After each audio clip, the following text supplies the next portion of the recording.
मंगल में परात्पर अखिलेश्वर कानाल भक्त वंचित कल्पंतारी पीताम्बरधारी बालकृष्णाल की वांगमय मूर्ति श्रीमद् भागवत महापुराण को नमन। द्वारकाधीश भगवान के श्री चरणों में नमन। रामदेव जी महाराज के श्री चरणों में नमन। हनुमान जी महाराज के श्री चरणों में नमन। गांव से पधारे बाहर से पधारे से भक्तों को, माता विनय भाइयों सभी को राधे कृष्ण।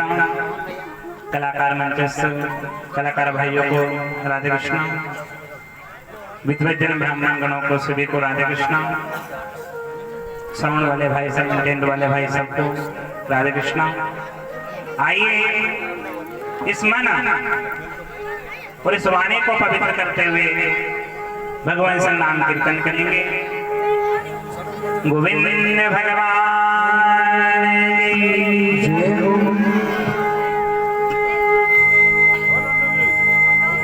आनम देने गोपाल,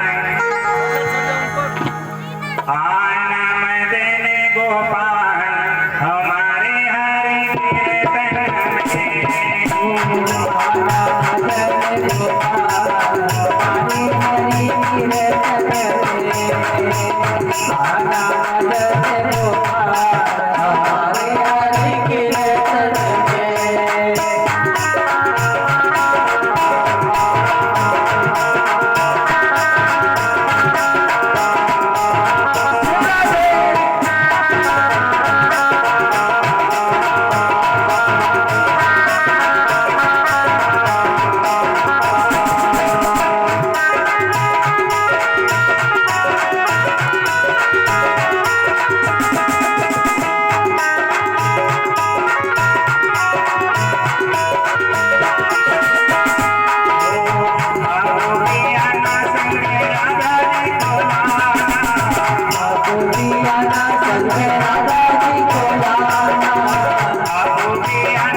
Thank you.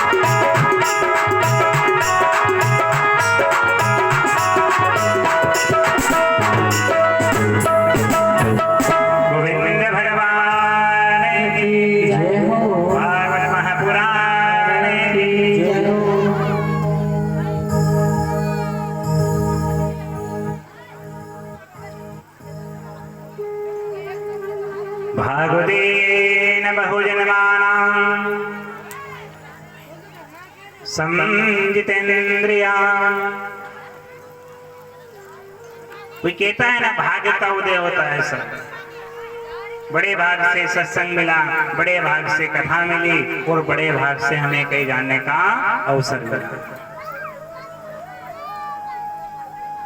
भाग्य बिना कुछ भी नहीं हो सकता।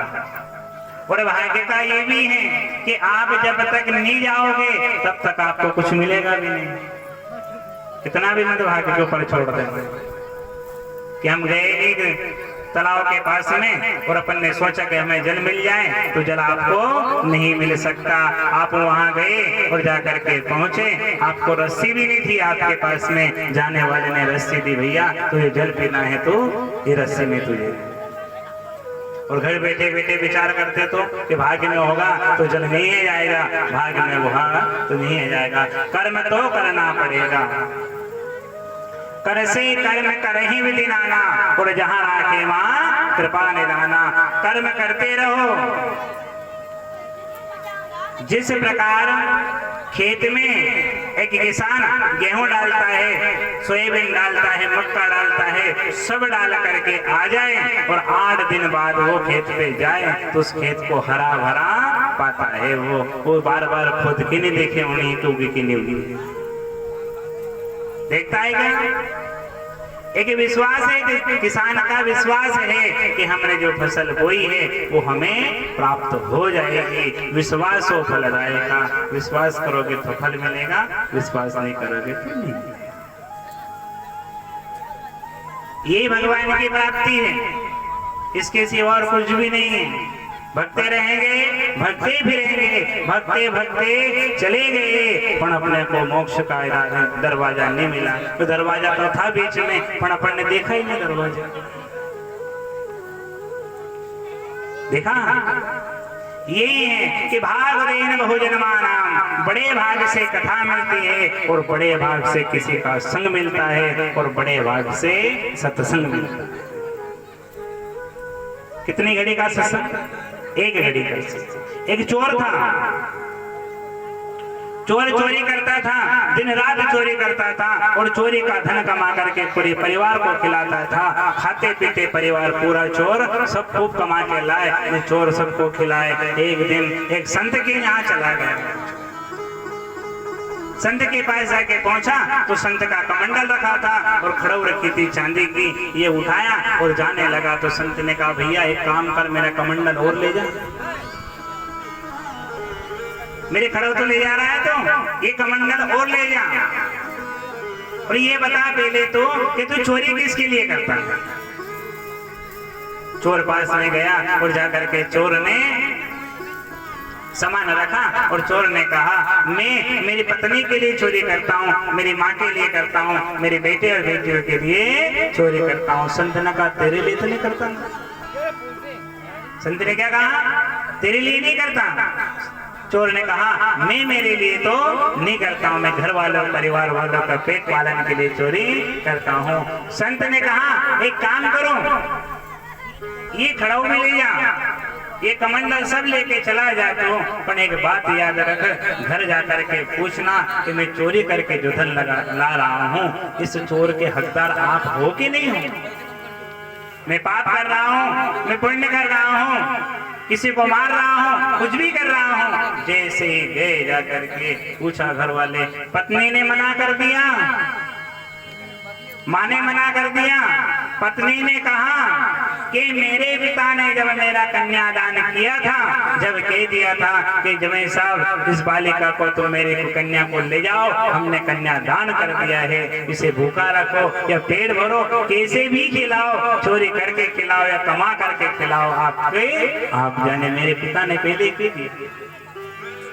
माँ के पास गए, माँ ने कहा, बेटा हमने तुझे इस लायक कर दिया कि तू कमा कर ला, हम बैठ करके खाएंगे। 2 सीढ़ियां टूट गई। बच्चों के पास में गए, बच्चों ने कहा, हमारे दादा दादी ने तुम्हें बड़ा किया है, अब आपका फर्ज है हमें बड़ा करो, और जब हम बड़े हो जाएंगे तो हम आपका पेट का पालन करेंगे। चोर गया और जाकर के पहुंच गया संत के पास में कि जो किया है कर्म है अपने, किसी के पैर में लग गई या गड्ढा पड़ गया या कुछ भी हो गया है तो भगवान को दोष मत देना, ये अपने कर्मों को दोष दे देना। साहब कर्म बुरे थे हमारे, हम थोड़े से चक गए, हमारे कर्म अच्छे होते तो हम बड़ी गादी पे जा करके बैठ जाते, बड़ा कर्म कर लेते। बस यही ही कर्म की करना है और कुछ भी नहीं। गोविंद भगवान की वो यहाँ कछ नहीं आवे हाथन में चले मारा मनवा सते संग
ताली इसलिए बजाई जाती है कि जो हाथ है ना अपना ये सीधा हाथ, इसमें विद्या की रेखा है, इसमें धन की रेखा है, इसमें पुत्र की रेखा है, इसमें कर्म की रेखा है, इसमें मृत्यु की रेखा है।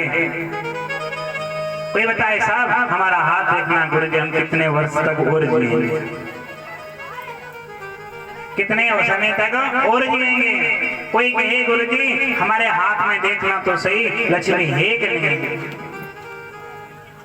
तो ताले का अर्थ ये है कि दोनों हाथ से जब ताली बजती है तो इस हाथ की रेखा और इस हाथ की रेखा, अगर दोनों हाथ की रेखा कटी हो तो ताली बजाने से दोनों हाथ की रेखाएं जुड़ जाती है, तो कटी भी जुड़ जाती है। ताली काटती ही ताल, एक ताल में बोलो, एक ताल से चलो, एक लाइन से चलो, एक साथ बैठो, एक साथ उठो, तो कितना बड़ा काम। और लाइन टूटी तो पूरी लाइन फाल्ट हो गई ना।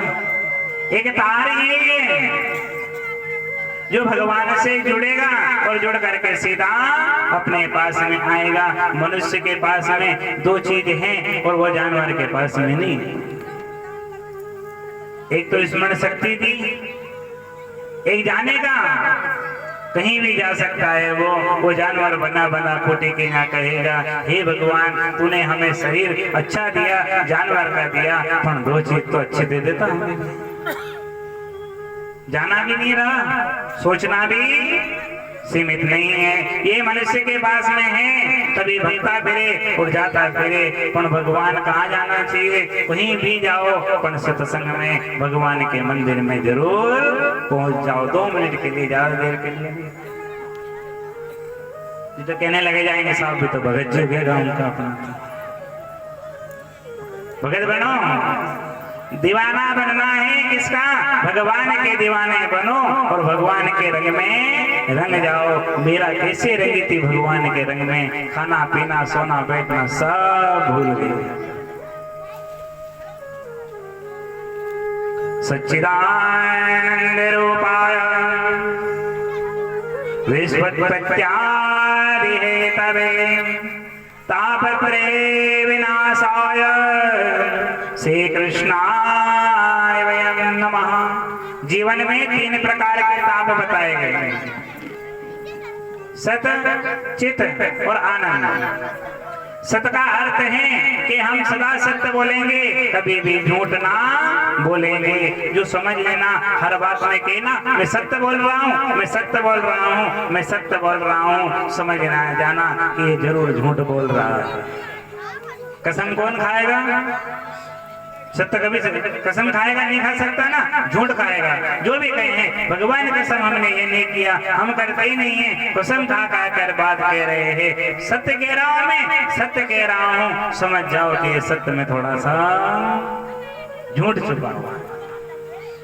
चित्कार थे, भगवान ने कहा मनुष्यों से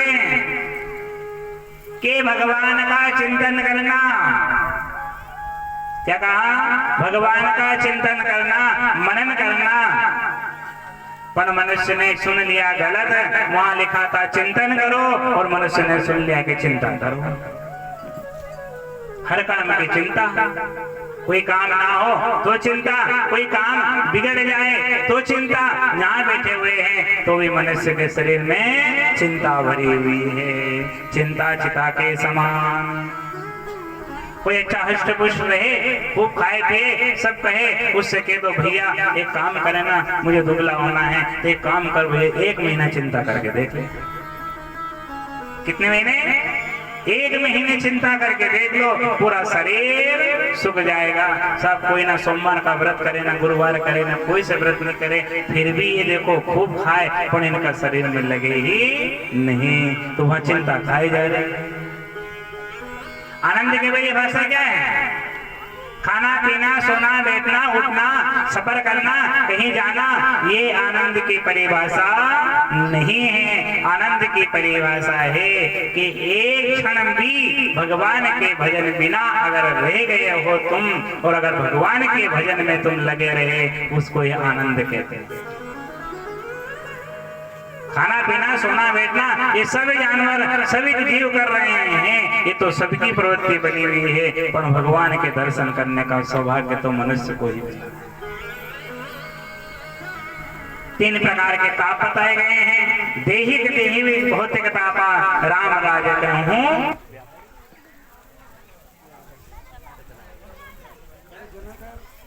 गोविंद भगवान की राम नाम बोलो मैंने हरे राम बोलो रे,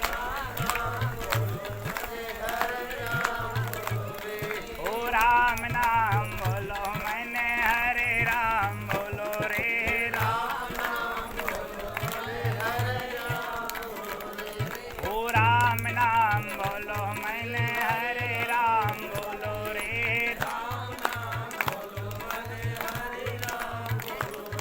ओ श्याम नाम बोलो मैंने हरे राम बोलो रे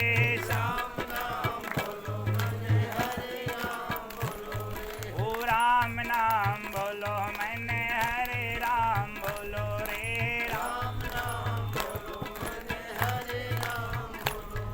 ओ श्याम नाम बोलो मैंने हरे राम बोलो रे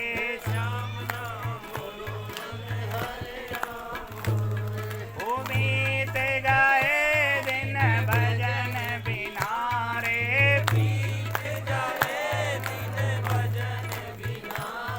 ओ बीत गए दिन भजन बिना रे बीत गए बिन भजन बिना रे भजन बिना भजन बिना दीन मना रे भजन बिना दीन मना रे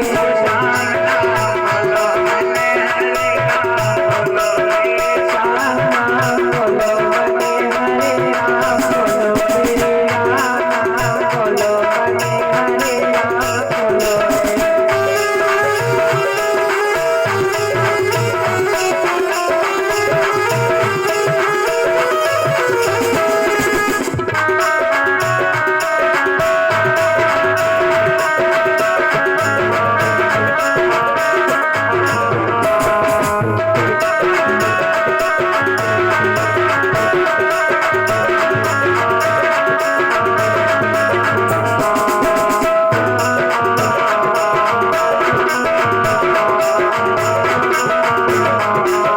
बोलो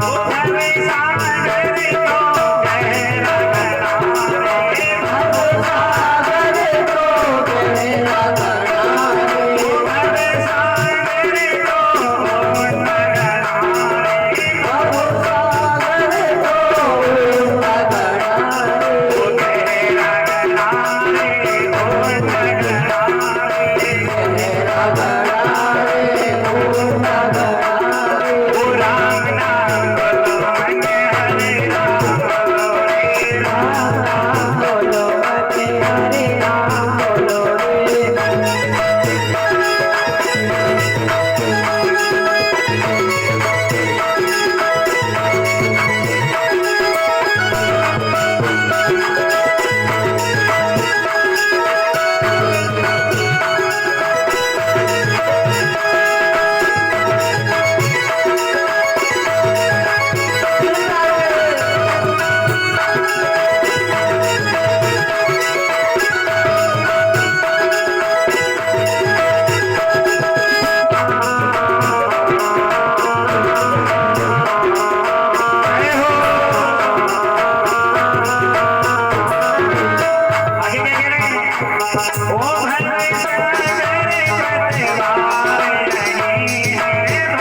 सागर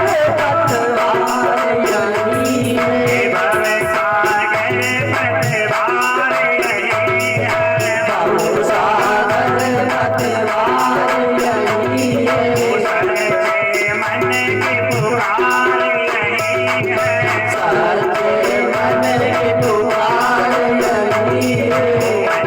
मंदिर में राम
कौन से सागर है? भव सागर। अगर आपको पार होना है तो गरुड़ पुराण में लिखा है कि बिना गौ माता के आप वैतरणी नदी पार ना कर सकते। लिखा है ना, वैतरणी नदी पार करने के लिए गौ माता ही चाहिए। अब गौ माता अपने पास में है नहीं, सेवापन करते नहीं, फिर वहां क्या है कि वैतरणी पार करने के लिए राम नाम की डोर बनाओ और राम नाम की रस्सी बनाओ, उस रस्सी को पकड़ के उस पार हो जाओगे। भव सागर पतवारी और आधार बन गया है। जिस आधार से नंबर निकल जाए, जिस आधार से पूरे पैसे निकल जाए, बैंक में खाता सब उस अंगूठे से चल गया है। तो भगवान हम भी इसी अंगूठे से इससे टिकी लगाएं, आपको आपकी सेवा करें, तत्पर हमारे साथ में ही रहे। आधार का अर्थ यही, अलग कुछ भी नहीं है कि कोई आधार नहीं है। कबीरा सो धनवंता, धनवंता नहीं कोई, धनवंता सो जाने जाको राम नाम धन होए। कोई तन दुखी कोई मन दुखी, कितने दुखी हैं? कोई तन दुखी कोई मन दुखी, कोई धन बिन रहत उदास, थोड़े थोड़े सब दुखी और सुखी राम के दास। कोई इतना दुखी है कि सुबह शाम तक जागता रहे, रात में भी जागे, क्यों? उसके पास में धन ज्यादा है, और धन ज्यादा है तो पूरी रात उल्लू के जैसी जगह हुए, पूरी रात जगह। साहब हम क्यों डरे हैं तुम्हें? हमें इसलिए डरे हैं कि हमारा कोई धन चुरा ना ले जाए। और मन दुखी कैसे कहते हैं कि पड़ोसी ने एक मंजिल बनाई तो साहब इसको एक मंजिल बन गई, अपने तो बनी नहीं, अभी तक कहीं भी नहीं हुआ है। इसे मन दुखी कहते हैं कि दूसरे को सुखी देख करके खुद मन में दुखी। कोई तन सुखी कोई मन दुखी, कोई धन में नहीं रहे तो दास। कोई इतना दुखी है कि सुबह कमा के लाए, मैं शाम को खाए और सुबह फिर कमाने चला जाए, और फिर वो कहे भगवान तूने मुझे कुछ भी नहीं दिया। फिर सुखी कौन है? तुलसी बाबा ने कहा है कि सुखी राम के दास, जिसके पास में राम नाम की मणि है, उससे बड़ा सुखी और कोई है ही नहीं। कैसे? घर का बंटवारा हो जाएगा, खेती बढ़ सकती है, मकान बढ़ जाएगा आपका, माता पिता को तक बांट दिए जाएंगे, बड़ा भाई रख लेगा, सब मुझसे सेवा नहीं होती है। भैया 1-2 बीघा जमीन तू ही रख ले, हो गया। धन बढ़ सकता है, शरीर नहीं बटेगा, पर मनुष्य अलग अलग बढ़ सकते, भाई बंटवारा पूरा हो जाएगा। पर भगवान किसी ने कहा ए भैया तू पढ़ लिख करके बड़ा अच्छा बन गया है, खूब कमाई धमाई तेरी नौकरी चल रही है, एक काम करे ना, तूने जो पढ़ाई करी, तूने जो याद किए, इनका भी बंटवारा हो सकता है क्या? कभी भी नहीं बढ़ सकता है। जिसने विद्या अध्ययन कर ली, धन कमा लिया है, बढ़ जाएगा, पर जिसने पढ़ाई लिखाई करके बड़ा बन गया है, वो तो बड़ा का बड़ा ही रहेगा, उसका कोई बंटवारा नहीं।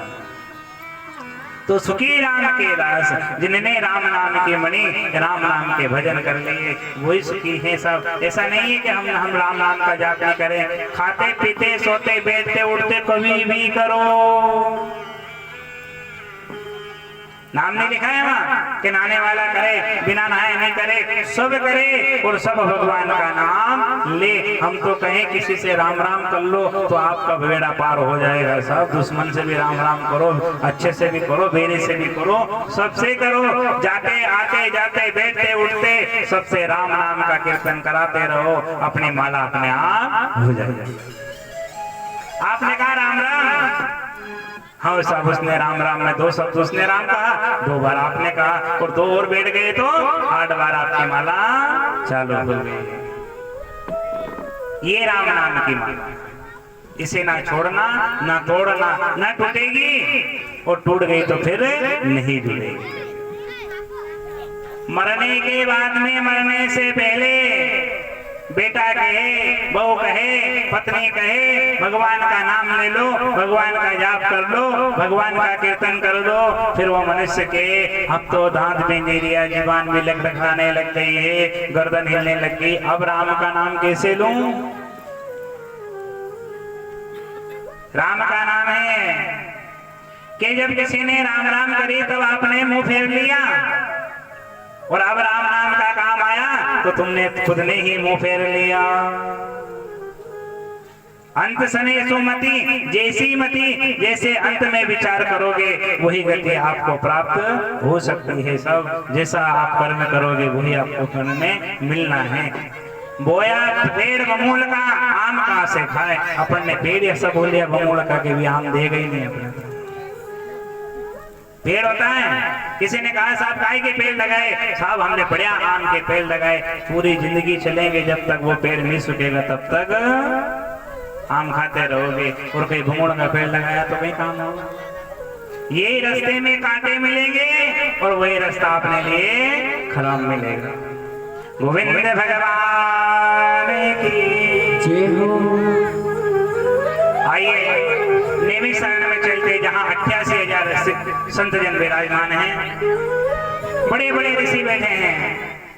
कहीं सतयुग, त्रेता युग, द्वापर, कहीं युग, कहीं कलयुग बदल गए हैं। ऐसे बड़े बड़े संत वहाँ बैठे हुए हैं। आपका क्षेत्र कौन सा बन गया पता है आपको?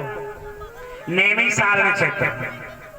पहले कथाएं कहाँ होती थी? नेमी सारण में जाकर के कथा कराई जाती थी। कोई गांव बस्ती में, गांव नगर में कोई कथा, खर्चे इतना पड़ता था लंबा चौड़ा सब, जाकर के कहा जाए नेमी सारण में, वहां जाकर के कथाएं, तीर्थों में जाकर के कथा कराई जाती थी। पर आज की पावन धराधाम हो गया आपका यही नेमी सारण क्षेत्र बन गया। हम तो जीवन की नैया लगी पार उसमें आकर के, और जिसने इसमें गोता लगा लिया, इसे कहते हैं ज्ञान गंगा यज्ञ। ज्ञान भी मिलेगा, गंगा की प्राप्ति भी होगी, और आपका भवसिंध से अपन पार भी हो सकते हैं। यहाँ बैठने से दूर भी बैठ करके कथा, कहीं पर भी बैठ के सुनो, पर एक आसन पे कथा बैठ करके सुनना चाहिए। आसन कैसा होता है? अब बैठना बताएं आपको। तो एक बैठना होता है आसन लगा, इसे क्या कहते हैं? आसन।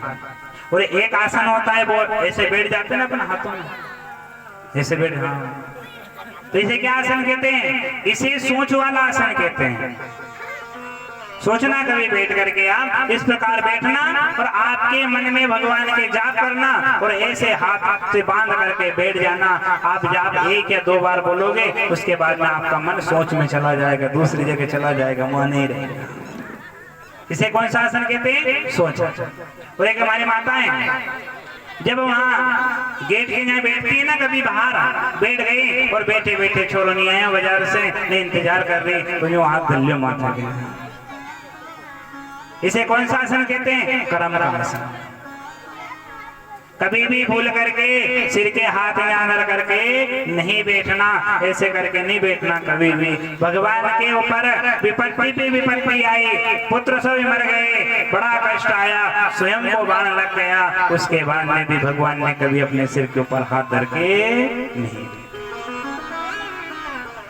आसन शासन वासन, हाँ, आप एक वज्रासन हनुमान जी से बैठ सकते हो, एक पैर ऊपर कर लो, एक पैर ऐसे, नहीं हो सके तो लंबे पैर कर सकते हो। पर ये जो आसन आता है ना, ये बंधा आसन कहते हैं। इसे कोई भी नहीं छुड़ा सकता, बंधक का आसन है। ये उंगलियां हैं 5 है ना, 5 है ना, ये अंगूठा है। इन 5 चारों उंगलियों की कला और इस अंगूठे की कला देखिए। एक दिन इस उंगली ने कहा कि उंगली तूने तिलक तो लगा दिया, अगर मैं नहीं होता तो तुझे तिलक ने राज तिलक की उपाधि नहीं मिलती। ये उंगली आती है आपकी कायमी काम, पहले नंबर की उंगली है ये उंगली आएगी आपके पितरों की पूजा करने में काम। जब बड़े बूढ़े को अपन धूप ध्यान करते हैं, पितरों की पूजा करते हैं ना, उसमें ये उंगली काम करेंगे। और जब अपने स्वयं को टीका लगाना है तो उसके लिए कौन सी उंगली काम करेगी? ये बीच वाली। और तीसरे नंबर में भगवान के लिए आ गई ये। अब इस उंगली ने कहा कि मैं तो कोई काम की है ही नहीं। इन तीनों ने कहा कि तू कोई काम की नहीं है। इस छोटी उंगली ने कहा कि काम की तो मैं ही हूं। कैसे? कि जब मैं भगवान के पास में आप जाते हो और हाथ जोड़ करके जैसे ही पास में हाथ जोड़ते हो, सबसे पहले भगवान के दर्शन मैं कर ले और तुम पीछे ही रह जाते हो। तो किसी ने कहा कि बड़ा बनना, बड़ा इतना नहीं बनना कि अपने को देखने वाले भी ना देखे, छोटा बन करके रहो। अगर देवर बनोगे तो चूल्हे के पास बैठ करके चाय मिल जाएगी, न जेठ बन गए तो तवारे में ही बैठना पड़ेगा। जी अर्थ है बैठना। उंगलियों का भी यही काम है कि भगवान से मिलना। क्यों ये अंगली पितरों की भी बताई कि जब भी बड़े बूढ़ों ने जमीन बताई अपना भेई के साहब देखो यहाँ से वहां तक सब अपनी जमीन है, कौन सी अंगली चली? ये चली। अंगूठा बताया कभी? नहीं बताया ना। ये अंगली चली साहब, ये जमीन हमारी, ये हमारी, ये हमारी। ये बताते बताते कहा कि ये मरने के बाद में यानी कि अंगली ऐसे ठीक हो लगा जो अंगलियों का मैं तो समझ लेना, बाद में विचार करो कि सब हमें। और कथा का अर्थ भी है कि जो कोई कथा हम कह रहे हैं, इस कथा का बाद में अगर चिंतन मनन चले और कोई बात अगर आपको नहीं आए समझ में, तो उस बात को आप अकेले में भी पूछ सकते हो, बैठ सकते हो, उसका समाधान। तर्क वितर्क ना हो। तर्क वितर्क में क्या होता है कि बनता कुछ भी नहीं है और बना बनाया बिगड़ जाता है। सब्जी कैसी भी बनेगा, वही मसाला, वही सब काम है। उनने बड़ी बहू ने जैसे सब्जी बनाई और बना करके अच्छा बघार झोंका और बघार लगा करके पूरे घर वालों ने सब्जी खाई। आज तो साहब सब्जी खाने में, भोजन करने में बड़ा आनंद आ गया। अब दूसरे दिन छोटी बहू ने बनाई वही सब्जी, अब उस सब्जी में आनंद नहीं आया तो कह रही है वो मैंने सब डाला इसमें, जो बड़ी भाभी ने डाला ना वो सब मैंने इसमें भी डाला है। फिर ससुर ने कहा बेटी सामान तो जो का जो है पर उस बड़ी बहू के हाथ में स्वाद है। स्वाद की परिभाषा यही है। आप भगवान को भोग लगाओगे ना तो भोग काय का लगता है? खाना और भोजन। भोजन का अर्थ होता है बिना प्याज लहसुन का। अगर आप भगवान को भोग लगा रहे हो तो भगवान बड़े प्रेम से पाएंगे। और आपने कहीं प्याज लहसुन का बघार लगाया और लगा करके जैसे झोंका तो झोंकने में ही सब दूर चले जाएंगे। तो भोजन का अर्थ यही है कि भगवान को भोग लगाओ। पर भगवान को भोग लगाने का तात्पर्य क्या है? 2 रोटी रखो, घी लगाओ, थोड़ी शक्कर रखो और उसमें तुलसी पत्र डालो और डाल करके हे गोपाल जो हमने खाया है वो हम तुम्हें खिला रहे हैं। बड़े भाव से खिलाना। गोविंद भगवान हे राम राम बोल थारो कहीं बिगड़े, कहीं बिगड़े हो थारो कहीं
एक गुलाब का फूल और कली बना हुआ है, आपने उसको शाम को ना तोड़ा और छोड़ करके आप आ गए तो बड़ा गुलाब बन जाएगा। और उस कली को अगर तोड़ करके ले आए और ला करके आपने डाल दिया तो वो कली सूख जाएगी। समय का पता नहीं है कि कब समय कहां से कहां बदल जाएगा। क्षण भंगुर जीवन की कलिका कल्पात अजान किली न किली। ये सुगंध मिल रही है, हम बोल रहे हैं, ना बोले, बोलना मिले या ना मिले हैं, इसका कोई भरोसा ही नहीं है। जैसे कहते हैं ना कि समय का कोई भरोसा नहीं है, ऐसे मनुष्य का भी कोई समय भरोसा नहीं। ये मत कहना कि भगवान मनुष्य का समय खराब है, नहीं, समय का ही भरोसा नहीं है। आप कहते हो हम समय काट रहे हैं, 25 की हो गई, 50 की हो गई, 75 के हो गए, अब हमारा समय आ गया है, हम समय काट रहे हैं। गलती है अपने समय नहीं, समय आपको काट रहा है। पुनरपि जन्मः पुनरपि मरणम् पुनरपि जननी जठरे शयनम्। सुखदेव महाराज के पास में देवता लोग आए और आकर के कहने लगे कि जो अमृत है ये, इस अमृत का जो कलश है, इस अमृत में, कलश में जो अमृत रखा हुआ है, ये अमृत उठाइए और उठा करके आप राजा परीक्षित को पिला दीजिए। अब राजा परीक्षित को अमृत पिलाने का कहा और ये भागवत रूपी अमृत कथा हमें श्रवण करा दीजिए। सुखदेव महाराज ने देवताओं को अभ्यक्त समझा और अभ्यक्त समझ करके मना कर दिया कि हम तुम्हें कथा श्रवण नहीं। ऐसा क्यों कि आप कोई सामान लेने के लिए गए तो पहले आपने सौदा कर लिया। सुखदेव महाराज ने कहा कि ये अमृत ना लाते आप और मेरे पास में सीधे आ जाते तो मैं आपको कथा श्रवण करा देता, पर आप तो मेरे साथ में सौदा करने के लिए आए हो। वो सौदा कैसा कि कथा भागवत का सौदा हो गया। कितने का है? 1 लाख की बिकेगी, 1 लाख में आप हमें पूरा हमारा आने, आप 1 लाख का ठेका हो गया, उसे ठेका कहते हैं। तो सुखदेव महाराज ने कथा क्यों नहीं सुनाई कि आप लेकर के आए हो और भागवत को खरीद करके आप जाओगे। जो खरीद ले कथा को, भागवत को कथा खरीद ले, बुरा ना मानना, पर जो भागवत कथा सब खरीद ले उसमें कभी भी कथा मत करा। खरीद लिया, खरीदने में सौदा हो गया, कोई चीज आपने खरीद ली या आपके पास में आ गई। समझिए कि एक खेत आपने लिया, उसको कितने समय के लिए लिया आपने? 1 साल के लिए। 1 साल आप फसल करोगे, खूब 2 फसल आपको मिल जाएगी। आप सामने वाला कहते कि भैया हमारा खेत खाली करो। तो सुखदेव महाराज ने कहा कि तुम अगर सीधे आते तो मैं तुम्हें कथा श्रवण करा देता, पर तुम सौदा करके आए हो तो अभ्यक्त समझा और कथा श्रवण नहीं कराई। तो सभी जा करके ब्रह्मा जी के पास में पहुंच गए। ब्रह्मा जी से कहा हम देवताओं को सुखदेव महाराज ने कथा नहीं सुनाई। ब्रह्मा जी ने कहा चलो बात करते हैं। अब धर्म शास्त्र के पलड़े, एक पलड़े में श्रीमद् भागवत कथा को रखा और दूसरे पलड़े में सभी धर्म शास्त्र को रख करके जैसे ही उठाया और उठा करके देखा तो भागवत का पलड़ा जो का त्यों रखा रहा और धर्म शास्त्र शास्त्री इतने थे, सब पल में एक खड़ा हो गया। श्री राधा जिसमें क्षमा है, शीतल है, ठंडा स्वभाव है, ठंडा है। एक पेड़ आपने अमरूद का पेड़ लगाया, अंगूर का पेड़ आप लगा रहे हो, उस पेड़ में जैसे ही ज्यादा फल लगेंगे तो पेड़ अपने आप ही झुक जाएगा, उसे कहने की आवश्यकता ना पड़ेगी। ज्ञानी कभी भी खड़ा ना रहेगा, ज्ञानी अपने आप झुका देगा, जाकर के बैठ जाएगा। उस फल कहाँ से लग रहा है? एक खजूर का पेड़ देखो आप, तीखा का तीखा रहा था ना फल खाने का काम, ना छांव दे रहा है।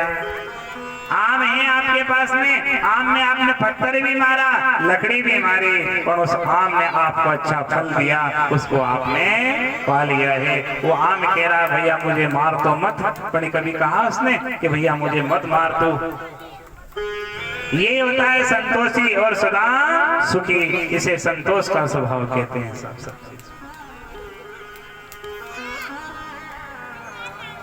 गोविंद भगवान की जय।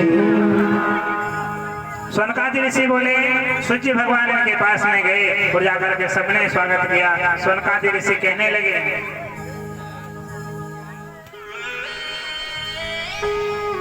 ये कथा सनत कुमारों ने कथा का गान किया है और नारद जी ने इसकी रचना कारक के रूप में आए हैं। सनत कुमार जाकर के सोनकादि ऋषि कहने लगे कि हमने सुना है कि ब्रह्मा जी के मानस पुत्र सनत सनातन सनत कुमार ये कहीं जाते नहीं है और नारद जी एक जगह कहीं टिकते नहीं है, फिर ये कथा का उल्लेखन कहाँ से हो गया? गोविंद भगवान की जय हो। नारद जी एक दिन भ्रमण करने के लिए निकले पृथ्वी लोक में। आकर के देखा, अहम तो पृथ्वी आतो यज्ञो सर्वोत्तमोमिति पुष्करं च प्रयागं च काशी गोदावरी तथा। नारद जी पुष्कर में गए, प्रयाग गए, काशी गए, सभी तीर्थों में भ्रमण करके आए और जैसे मृत्यु लोक में आए तो उन्हें देख करके मृत्यु लोक में बड़ा दुख हुआ। दुख का कारण क्या? दुखी हो गए। देख रहे हैं कि मनुष्य खाने पीने सोने बैठने उठने में ही अपना पूरा समय व्यतीत कर रहा है और भगवान का चिंतन एक मिनट के लिए नहीं कर रहा है। कैसे? आपसे कहें कि 3 घंटे आपको पूजा में बैठना है और 3 घंटे आपको कथा सुनना है, आप कहोगे गुरुजी कमर काम नहीं करे, रीढ़ की हड्डी को ऑपरेशन हो, बिठाए नहीं है, ज्यादा देर बैठ नहीं सका, घुटने दर्द करते हैं। और वही समय आया, बेटा बैंक में नौकरी लग गई बेटे की और बेटा खूब पैसे कमा करके लाया और पिताजी से कहा, पिताजी ये बेटे ने कहा, पिताजी ये 2 लाख रुपए हैं, इनको 500 के और 200 के और 2-2 के अलग कर देना, बस मुझे 1 घंटे में देना है। पिताजी लगेगी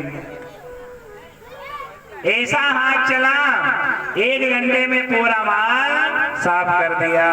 क्यों? ना कमर आई, ना घुटने दर्द हुए, ना पेट दर्द हुआ, ना सिर दर्द हुआ। क्यों? उन लक्ष्मी को अपन ने अपनी माना, लक्ष्मी को अपना मान बैठे और भगवान को अपना नहीं माने। जब भगवान को अपना मान लोगे तो सब दुख दर्द दूर हो जाए। गोविंद भगवान की जय। माँ के बिहारी लाल की जय हो। नारद जी ने आकर के देखा, कलीलाम धर्मित्रेण, क्या देख रहे हैं? आगे बढ़े और आकर के देखा तो एक युक्ति और 2 वृद्ध पुरुष बेटे अचेत अवस्था में पड़े हुए थे, लेटे हुए थे। नारद जी ने देखा, युक्ति के पास में गए और देख करके कहने लगे कि ये कष्ट का कारक क्या है आपका? ये मेरे बेटे ज्ञान और वैराग्य तो मेरे बेटे हैं और मैं भक्ति देवी हूँ। आपसे हाथ जोड़ करके विनती करते हूँ नारद जी, इनका बुढ़ापा दूर करिए। मैं युवा हो गई और बेटे बूढ़े हो गए।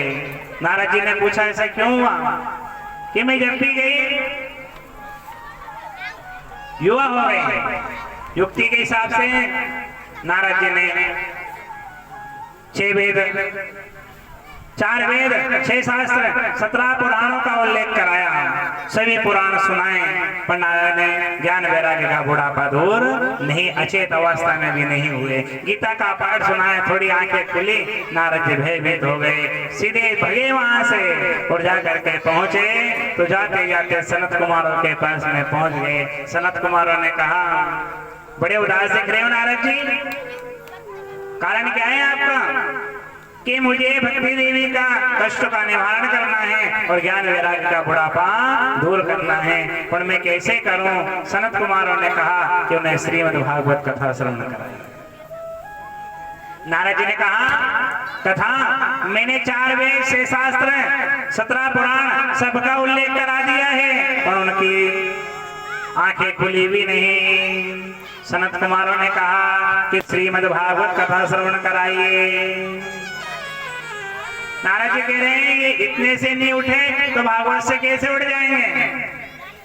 सनत कुमारों ने कहा कि समझिए, एक पेड़ लगाया आपने, आम का पेड़ लगाया, उसमें जल डाला, जल डालते रहे, पेड़ बड़ा हो गया और पेड़ बड़ा होकर के उसमें फल लगा। आपने जैसे ही पेड़ की छाल निकाली और छाल को खाया तो आपको स्वाद नहीं, छाल को खाया स्वाद नहीं आया, पत्ते को खाया आपको स्वाद नहीं आया। जिस प्रकार से आपने फल लिया और तोड़ा और तोड़ करके जैसे खाया तो आपने कहा साहब बहुत मीठा है। तो सनत कुमारों ने कहा कि 4 वेद, 6 शास्त्र, 17 पुराण ये सब शाखाएं हैं और पका पकाया हुआ फल ही श्रीमद् भागवत कथा का फल है। इसे श्रवण करोगे तो तुम्हारा उद्धार हो जाएगा। अब बताया कैसे कथा श्रवण कराए? कथा श्रवण भी कराए, बड़ा अच्छा सुंदर मंच बनाया। हरिद्वार हरि के क्षेत्र में जाकर के कथा श्रवण कराई। भक्ति ज्ञान वैराग्य के 3 आसन डाल दिए और कथा प्रारंभ हुई। पहले दिन की कथा प्रारंभ हुई। कहाँ भक्ति देवी आप पधारिए। भक्ति देवी का आगमन हुआ, ज्ञान वैराग्य का भी आसन लगा हुआ है। नारद जी बैठ गए। कथा का विधान है कि जोड़े के साथ में कथा सुनना चाहिए। जोड़ा अगर बैठे तो ज्यादा देर नहीं बैठे तो थोड़ी देर बैठने चला जाए। अब बताए नारद जी बैठे हुए, पहले दिन की कथा हुई कि कितना ही बड़ा पापी हो, गौ हत्या करके, ब्राह्मण हत्या करके, माँ हत्या करके पिता को मार दिया हो, कितना ही बड़े से बड़ा पापी हो वो भी कथा सुन करके तर सकता। सनत कुमारों ने कहा आपकी कथा जमी नहीं कुछ थोड़ी सी। आप कह रहे हो गौ हत्या करने वाला, ब्राह्मण को मारने वाला, इतने बड़े से बड़ा पापी भी कर सकता है। और भागवत कथा श्रवण करने से, दर्शन करने से, उसके पास जाने से, दर्शन करने से और 2 शब्द अगर कान में पड़ गए तो वो जीव भी तर सकता है भागवत कथा श्रवण करने से। जैसी कथा की सनत कुमारों ने कहा कि उसी लेख में एक कथा श्रवण कराते हैं। एक आत्मदेव नाम के ब्राह्मण थे। क्या नाम इनका? आत्मदेव। आत्मा से जिसने परमात्मा का विरचन कर लिया हो उसे आत्मदेव कहते हैं। अब आत्मदेव इनका नाम है और इनके घर में इनकी ही पत्नी है। पत्नी का नाम विपरीत है। पत्नी का नाम है धुंधली। अब धुंधली का अर्थ क्या है? धुंधकार जो छाता है ना सुबह सुबह, सब कुछ भी नहीं दिखा है, उठ गए उठे थे, हमें कुछ भी नहीं दिखा, हम फिर सो गए। धुंधली देवी नाम इनकी पत्नी का। अब पति तो बड़े विद्वान, भगवान की पूजा पाठ करे, कथा भागवत सब श्रवण करे, खूब करे, पर इनके घर में 3 दोष थे। पहला दोष क्या है? पहला दोष इनके घर में है कि घर में संतान नहीं है। दूसरा दोष है कि इनकी जो गाय है वो गाय जनती भी नहीं है। तीसरा दोष है कि इनके घर में तुलसी का बिलवा है, पर कैसी तुलसी लगा ले पर तुलसी कभी हरी भरी नहीं होती है। ये विपत्ति जब इंसान के ऊपर पड़ती है तो समझो बड़ा कष्ट होता है। इतने बड़े विद्वान, सब लोग कहें आप बड़े विद्वान हो, आप खूब जानकार हो, सब जानते हो, फिर भी आपके कष्ट का निवारण नहीं कर सकते हो। संत जाप करने एक दिन गए, सरोवर के यहाँ जाकर के बैठ गए और सरोवर में जाकर के बैठे और गले में रस्सी डाली और कूदने लगे नदी में कि मैं तो मेरे शरीर को ही छोड़ दूं। से एक संत आए, संत ने आकर के देखा क्या कर रहे हो, बड़े विद्वान, देखने में तो विद्वान लगते हो, मेरे कष्ट तो सुनो। संतान नहीं है, तुलसी नहीं जलती, गाय है घर में, वो कभी बछड़ा जाती ही नहीं है। संत ने देखा क्या चाहिए तुम्हें, मुझे संतान चाहिए। संत ने देखा ओहो तुम्हारे कर्म में तो संतान है ही नहीं, तुम्हारे भाग्य में संतान का सुख ही नहीं है। अब संतान का सुख, बिल्कुल भी संतान का सुख हमें तुम्हें नहीं, एक जन्म में नहीं, 2 नहीं, 3 नहीं, 5 नहीं, बराबर 7 जन्म तक तुम्हें संतान का सुख नहीं। फिर भी गिड़गिड़ाए और गिड़गिड़ा करके कहा देखो आप संत हो, आप तो बिगड़े काम को भी सुधार सकते हो, आप एक काम करो ना, ऐसा कुछ वरदान दो, ऐसा कुछ फल दो कि हमारे घर में संतान हो जाए। संत ने हाथ चलाया झोली में और झोली में से फल निकाला और फल निकाल करके आत्मदेव ब्राह्मण को दे दिया। कहा कि फल है, जिस प्रकार डॉक्टर के पास जाओगे वो डॉक्टर आपके पास में गोली का पर्चा बना देगा, सब लिख देगा, फिर डॉक्टर कहेगा साहब एक काम करना, ये सुबह की ये शाम की गोली है, ने दूध से खानी ने चाय से खानी है और ये ऐसे परहेज तुम्हें रखना पड़ेगा। तो संत ने कहा अपनी पत्नी से कहना सुबह उठे, स्नान करे, पूरे घर की साफ सफाई करे, झूठ ना बोले, ब्राह्मणों की सेवा करे, ब्राह्मणों को भोजन कराए, एक टाइम भोजन करे। आत्मदेव ब्राह्मण ने कहा कि ये कर्म तो मेरी पत्नी में एक भी नहीं। कितने? एक भी नहीं है। सुबह से शाम तक अगर 10 घरे लड़के नहीं आए तब तक तो के शांति नहीं मिली। सुबह अगर चाय पी तो आप पड़ोस में पचा के आएगी चाय, जब तक वो के तसल्ली नहीं मिली। संत ने फल दिया, ब्राह्मण ने फल तो ले लिया और लेकर के यही अफसोस में चले जा रहे हैं। जैसे आप अपन कहीं जाओ देवी देवता के घूमने गया, देवता ने कहीं की बात कही थी तो 2 मनक लड़ता हवा से होना कारण। तो ये आत्मदेव ब्राह्मण ने पहली चिंता हो गई दिमाग में कि फल तो लिया पर नेम एक नहीं करती है, और फल जैसे ही पत्नी के हाथ में देने लगे कि ये देवी ये फल लाया हूँ, फल खाइए, और इस फल खाने से अपने घर में संतान होगी। फल लिया और लेके खाने ही लगी, काटने लगी, खाने लगी। तो ब्राह्मण देवता ने कहा पहले नेम तो सुन लो,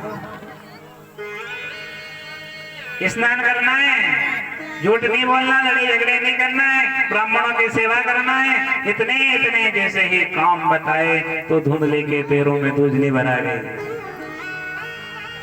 वैसे तो मैं नहीं रह सकती।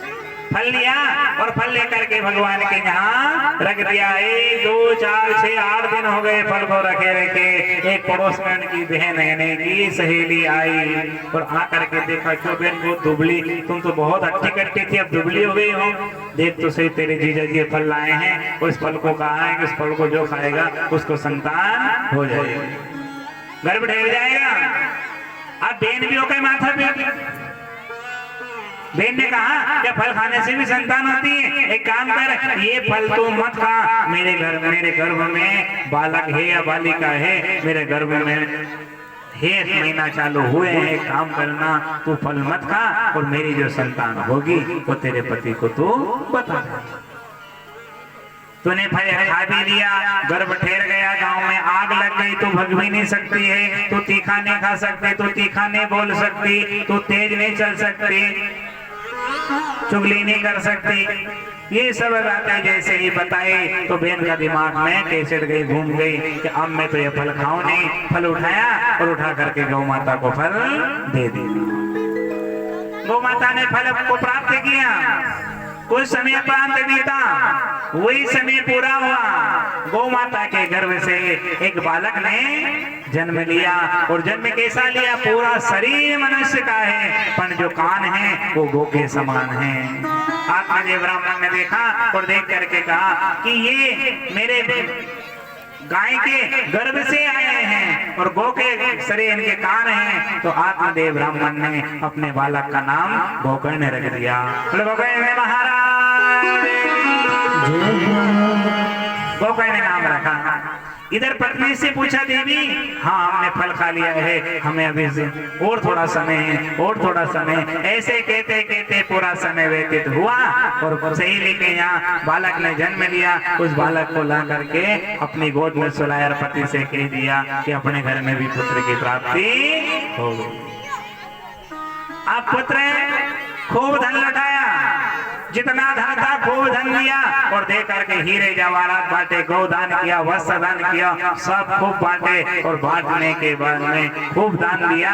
और जैसे ही बालक के पास में आत्मदेव ब्राह्मण आके पहुंचे, कहा देखो तो सही, अपने बालक का नामकरण करने बहुत समय हो गया, नाम रखें। आत्मदेव ब्राह्मण ने कहा कि मेरा नाम आत्मदेव है तो मेरे बेटे का नाम परमात्मा देव रखो।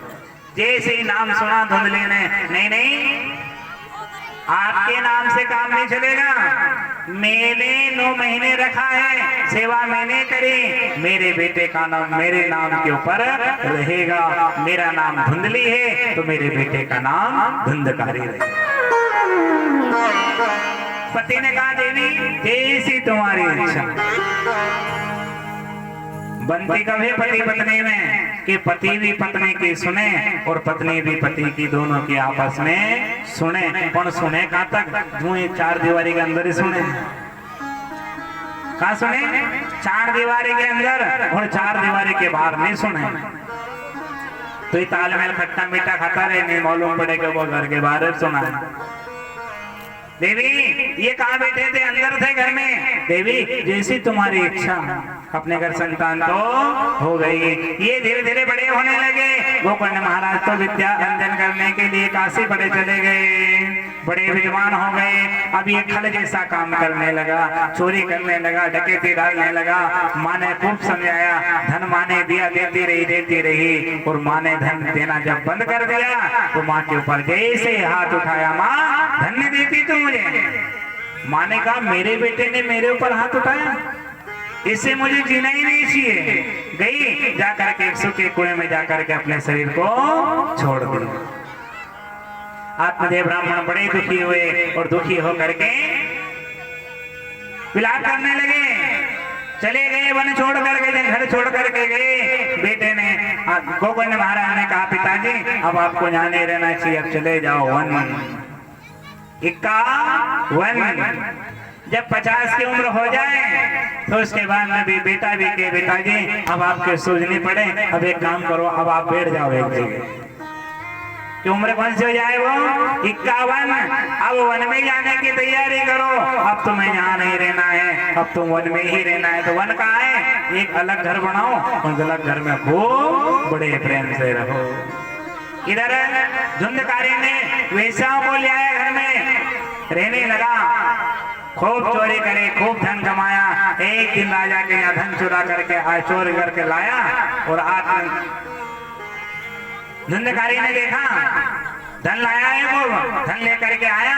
और वेश्याओं ने धन को देखा और देख करके मन में विचार किया कि कहीं राजा ने आज इसे पकड़ लिया है तो इसके साथ में हम भी चली जाएंगी। फिर वो क्या किया, रात में जलते हुए अंगारे लाया, पकड़ा, दोनों हाथ बांध दिए, खटिया के ऊपर पैर बांध दिए और जलते हुए अंगारे धुंधकारी के मुंह में डाले और डाल करके ऊपर से कपड़ा डाल दिया है। ऐसे ही उसका प्राणांत कर दिया वैसे। अब ये गोकर्ण महाराज को पता चला कि मेरी माँ ने शरीर छोड़ दिया है, मेरे पिता जंगल में चले गए और मेरे भाई ने भी शरीर छोड़ दिया है, वेश्याओं ने मार दिया है। यही संत जो ब्राह्मण सरोवर के यहाँ बैठे थे, ब्राह्मण को संत ने देखा और संत ने पूछा ब्राह्मण देवता से, बताओ ब्राह्मण देवता, मैंने जो फल दिया था उसकी प्राप्ति हुई कि नहीं हुई? ब्राह्मण ने कहा कि फल तो आपने दिया, मेरे किस्मत में ही नहीं था। क्या कहा? मेरे भाग्य में और मेरे किस्मत में नहीं था। संतान तो हुई मेरी, पर मेरे दिलों में, मेरे दिमाग में और मेरे अंदर कष्ट ही था मुझे। तो मेरे कर्म ही मेरे खराब थे, तो मुझे वो कर्म भी भोगने पड़े। संतान तो हुई मेरे घर, पर वो कर्म अच्छे की नहीं। तभी कहते हैं कि अन्न खाओगे ना, जैसा खाओगे वैसा तो हो जाएगा मन। सटले बटले जगह के खाएंगे तो मन की वाणी तो अपने बदल ही जाती है। कहीं पर भी खाओ, ऐसा नहीं है अपने घर का कमाया हुआ खा रहे हैं, अपने घर का भी खा रहे हैं, पर 3 भरा घर मिल गया है उसमें जाकर के। ये महाभारत में हुआ है।